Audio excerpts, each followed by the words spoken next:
ನಿರ್ಮಾಪಕ ಸೌಂದರ್ಯ ಜಗದೀಶ್ ಆತ್ಮಹತ್ಯೆ ಮಾಡ್ಕೊಂಡಿದ್ದಾರೆ ಅನ್ನುವಂಥ ಬ್ರೇಕಿಂಗ್ ಅಪ್ಡೇಟ್ ಬರ್ತಾ ಇದೆ. ನೇಣು ಬಿಗಿದುಕೊಂಡು ಆತ್ಮಹತ್ಯೆ ಮಾಡಿಕೊಂಡ್ರ ಸೌಂದರ್ಯ ಜಗದೀಶ್. ಆಸ್ಪತ್ರೆಯಿಂದ ಪೊಲೀಸರಿಗೆ ಒಂದು ಮೆಮೋವನ್ನು ಕೊಡಲಾಗಿದೆ. ಆ ಮೆಮೋನಲ್ಲಿ ಹ್ಯಾಂಗಿಂಗ್ ಅಂತ ಉಲ್ಲೇಖ ಮಾಡಲಾಗಿದೆ.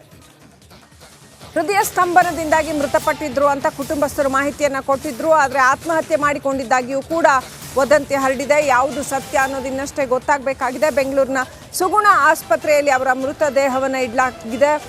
ಸದ್ಯ ಅವರ ಕುಟುಂಬಸ್ಥರು ವೆಯ್ಟ್ ಮಾಡ್ತಾ ಇದ್ದಾರೆ.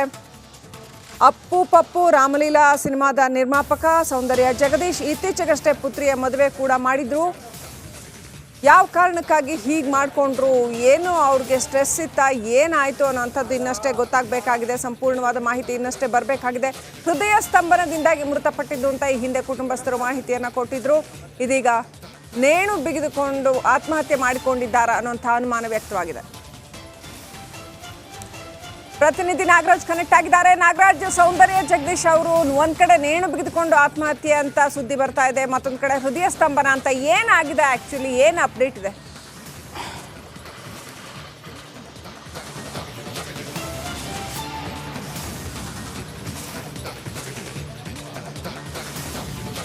ಶ್ರೀಲಕ್ಷ್ಮಿ, ಏನು ಇಂದು ಮುಂಜಾನೆ ನಿರ್ಮಾಪಕ ಸೌಂದರ್ಯ ಜಗದೀಶ್ ಆತ್ಮಹತ್ಯೆ ಮಾಡ್ಕೊಂಡಿದ್ದಾರೆ ಅನ್ನೋ ಮಾಹಿತಿ ಸದ್ಯಕ್ಕೆ ಲಭ್ಯ ಆಗ್ತಾ ಇರ್ತಕ್ಕಂಥದ್ದು. ಆದರೆ ಈ ಒಂದು ವಿಚಾರದಲ್ಲಿ ಸಾಕಷ್ಟು ಅನುಮಾನಗಳು ಉಟ್ಕೊಂಡಿರೋದು ಏನಂತಂದ್ರೆ, ಇದುವರೆಗೂ ಕುಟುಂಬಸ್ಥರಿಂದ ಪೊಲೀಸರಿಗೆ ಆತ್ಮಹತ್ಯೆ ಅನ್ನೋದ್ರ ಬಗ್ಗೆ ಯಾವುದೇ ಮಾಹಿತಿಯನ್ನು ಕೊಟ್ಟಿರಲ್ಲ. ಆದರೆ ಏನು ಆಸ್ಪತ್ರೆಯಿಂದ ಒಂದು ಮೆಮೋ ಹೋಗುತ್ತೆ ಪೊಲೀಸ್ ಠಾಣೆಗೆ ಈ ಒಂದು ಕಾಸ್ ಆಫ್ ಡೆತ್ ಬಗ್ಗೆ. ಈ ಕಾಸ್ ಆಫ್ ಡೆತ್ ನಲ್ಲಿ ಹ್ಯಾಂಗಿಂಗ್ ಅಂತೇಳಿ ಉಲ್ಲೇಖ ಮಾಡಿರೋದ್ರ ಬಗ್ಗೆ ಮೆಮೋ ಸ್ವೀಕಾರಗೊಂಡಿರ್ತಕ್ಕಂಥದ್ದು ಮಹಾಲಕ್ಷ್ಮಿ ಲೇಔಟ್ ಠಾಣೆಗೆ. ಅದಾದ ಬಳಿಕವಷ್ಟೇ ಇವರು ನೇಣು ಬಿಗಿದುಕೊಂಡು ಆತ್ಮಹತ್ಯೆ ಮಾಡ್ಕೊಂಡಿದ್ದಾರೆ ಅನ್ನೋ ಮಾಹಿತಿ ಗೊತ್ತಾಗ್ತಾ ಇರ್ತಕ್ಕಂಥದ್ದು. ಇನ್ನೊಂದು ಕಡೆ ಏನು ಪೊಲೀಸರು ಅವರ ಕುಟುಂಬಸ್ಥರನ್ನ ಸಂಪರ್ಕ ಮಾಡಿ ಮಾಹಿತಿಯನ್ನು ಕೇಳಿದಾಗ ಇಲ್ಲ ಕಾರ್ಡಿಯಕ್ ಅರೆಸ್ಟ್ ಆಗಿದೆ ಅನ್ನೋ ಮಾಹಿತಿಯನ್ನು ಕುಟುಂಬಸ್ಥರು ನೀಡಿರ್ತಕ್ಕಂಥದ್ದು. ಅಲ್ಲದೆ ಬೇಸಿಕ್ ಆಗಿ ಪೊಲೀಸ್ ಠಾಣೆಗೆ ಫೋನ್ ಮಾಡಿ ಈ ಒಂದು ಆತ್ಮಹತ್ಯೆ ನಡೆದಿದೆ ಅನ್ನೋದ್ರ ಬಗ್ಗೆ ಕುಟುಂಬಸ್ಥರು ಯಾರೂ ಮಾಹಿತಿಯನ್ನು ನೀಡಿಲ್ಲ. ಹೀಗಾಗಿ ಒಂದು ನೇಣು ಬಿಗಿದುಕೊಂಡಿದ್ರೆ ಅಲ್ಲೇ ಯಾಕೆ ಪೊಲೀಸರಿಗೆ ಮಾಹಿತಿಯನ್ನು ನೀಡಿಲ್ಲ, ಅಥವಾ ಬದುಕಿದ್ರೆ ಆ ಟೈಮಲ್ಲಿ ಅವ್ರು ಬದುಕಿದ್ದು ಅವರನ್ನ ಹೆಚ್ಚಿನ ಚಿಕಿತ್ಸೆಗೆ ಆಸ್ಪತ್ರೆಗೆ ಕರೆದುಕೊಂಡು ಬಂದ್ರೆ, ಹೀಗೆ ಹಲವು ಸರಣಿ ಪ್ರಶ್ನೆಗಳು ಈ ಒಂದು ಘಟನೆ ಸುತ್ತ ಉಟ್ಕೊಳ್ತಾ ಇರ್ತಕ್ಕಂಥದ್ದು. ಸದ್ಯಕ್ಕೆ ಪೊಲೀಸರಿಗೆ ಆಸ್ಪತ್ರೆಯಿಂದ ನೀಡೋ ಮೆಮೋ ಸಿಕ್ಕಿದ್ದು, ಮೆಮೋದಲ್ಲಿ ಹ್ಯಾಂಗಿಂಗ್ ಅಂತ ಬಂದಿರೋದ್ರಿಂದ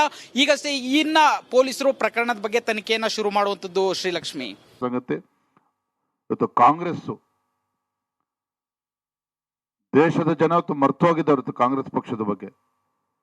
ಇವತ್ತು ಇಡೀ ದೇಶದಲ್ಲಿ 40-50 ಸೀಟ್ ಬರ್ತದೆ ಅಂತ ಹೇಳಿ ಯಾರು ಕೂಡ 45-50 ಸ್ಥಾನಗಳು ಕೂಡ ಗೆಲ್ತಕ್ಕಂಥದ್ದು ಕಷ್ಟ ಇದೆ ಕಾಂಗ್ರೆಸ್ ಪಕ್ಷಕ್ಕೆ.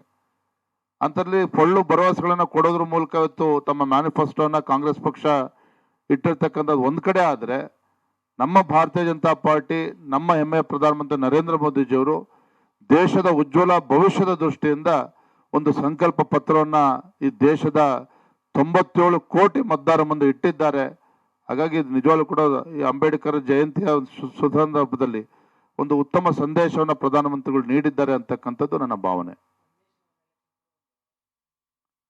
ಖಂಡಿತ ಒನ್ ನೇಷನ್ ಒನ್ ಎಲೆಕ್ಷನ್ ಬಹಳ ವರ್ಷಗಳಿಂದ ಇದ್ರ ಬಗ್ಗೆ ಚರ್ಚೆ ಆಗ್ತಾ ಇದೆ. ಮತ್ತೆ ಇದರಲ್ಲಿ ಏನೋ ದುರುದ್ದೇಶ ಇದೆ ಅನ್ನೋ ಭಾವನೆ ಇವತ್ತು ಕಾಂಗ್ರೆಸ್ ಪಕ್ಷದವರು ಇವತ್ತು ಅಲ್ಲಲ್ಲಿ ಮಾತನಾಡ್ತಕ್ಕಂಥದ್ದು ಸರಿಯಲ್ಲ.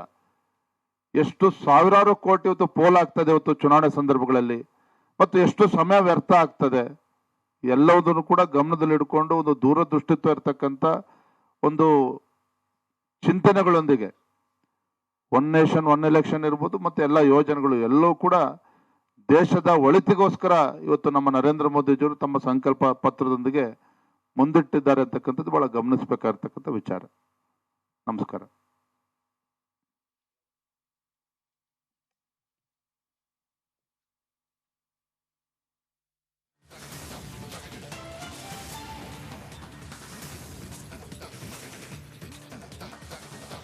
ಬಿಜೆಪಿಯ ಪ್ರಣಾಳಿಕೆ ಕುರಿತಾಗಿ ವಿಜೇಂದ್ರ ಮಾತನಾಡ್ತಾ ಇದ್ರು.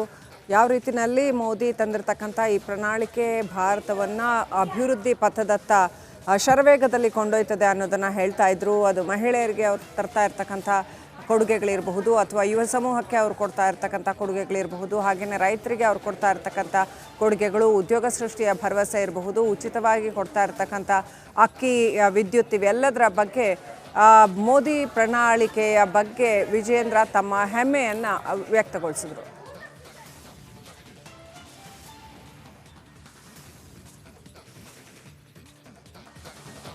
ಮೋದಿ ಪ್ರಣಾಳಿಕೆ ಕುರಿತಾಗಿ ಬಿಜೆಪಿಯಲ್ಲಿ ಸಾಕಷ್ಟು ಹೆಮ್ಮೆ ವ್ಯಕ್ತವಾಗ್ತಾ ಇದೆ. ಲಖಪತಿ ದೀದಿ ಯೋಜನೆಯ ಕುರಿತಾಗಿ ಅದರಿಂದ ಮಹಿಳೆಯರಿಗೆ ಎಷ್ಟರ ಮಟ್ಟಿಗೆ ಅನುಕೂಲ ಆಗುತ್ತೆ, ಹಾಗೆಯೇ ಮೂಲಭೂತ ಸೌಕರ್ಯಗಳಿಗೆ ಒತ್ತು ಕೊಟ್ಟಿರೋದ್ರಿಂದ ಎಷ್ಟು